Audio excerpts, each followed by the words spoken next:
बनेगी और उसके ऊपर क्रियान्वयन की कार्रवाई आगामी समय में होगी। अगला प्रश्न डॉक्टर सुभाष गर्ग। प्रश्न संख्या 344। सर जवाब आ गया है, मैं केवल 2 पूरक क्वेश्चन पूछ रहा हूं माननीय मंत्री महोदय से। जरूर पूछिए। क्या सरकार श्रमिक कार्ड बनवाने में जो भ्रष्टाचार होता है और सत्यापन के मामले में जो भ्रष्टाचार होता है, उस डिले और भ्रष्टाचार को खत्म करने के लिए केवल श्रमिक से शपथ पत्र के आधार पर सत्यापन करवाने का विचार रखती है कि वो श्रमिक रहा है या नहीं हुआ है?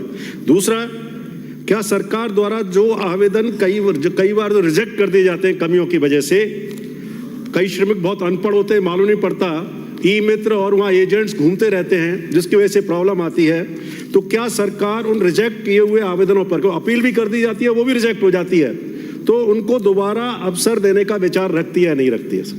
माननीय मंत्री जी।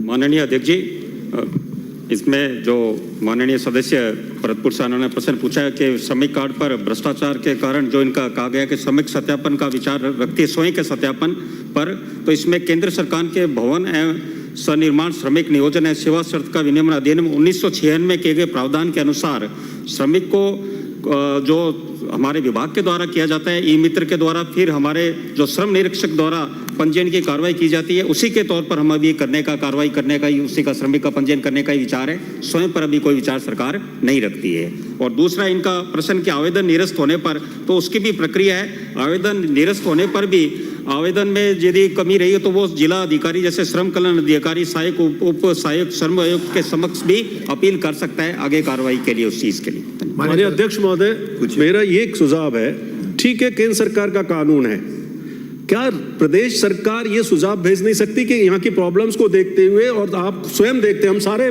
सदस्य देखते हैं कितना वहाँ भ्रष्टाचार होता है, चाहे कोई भी रहे, तो मेरा एक सुझाव है कि इस तरह का प्रस्ताव केंद्र सरकार के संज्ञान में लाया जाए कि इसको कुछ संशोधन की जरूरत करनी चाहिए, और केवल शपथ पत्र के आधार पर बहुत सारे काम होते हैं, सेल्फ डिक्लेरेशन, तो वो वाली बात। माननीय सदस्य, मैं बताना चाहूंगा कि जो रिजेक्ट कर दिया जाता है उसमें वो दोबारा अप्लाई कर सकता है, दोबारा अप्लाई करने का प्रावधान इसमें है। अगला प्रश्न महेंद्र पाल मीणा। इसे होता केंद्र सरकार का नहीं है। माननीय अध्यक्ष महोदय, मैं इस विभाग का मंत्री भी रहा हूँ। ये तो इसका बोर्ड बना हुआ है जो लेबर मिनिस्टर की अध्यक्षता में है।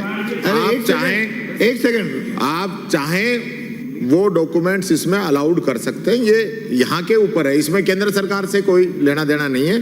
केंद्र सरकार के निर्देश पे ये बोर्ड जरूर बना है, लेकिन ये बोर्ड सक्षम है निर्णय लेने में। ठीक है। महेंद्र पाल मीणा।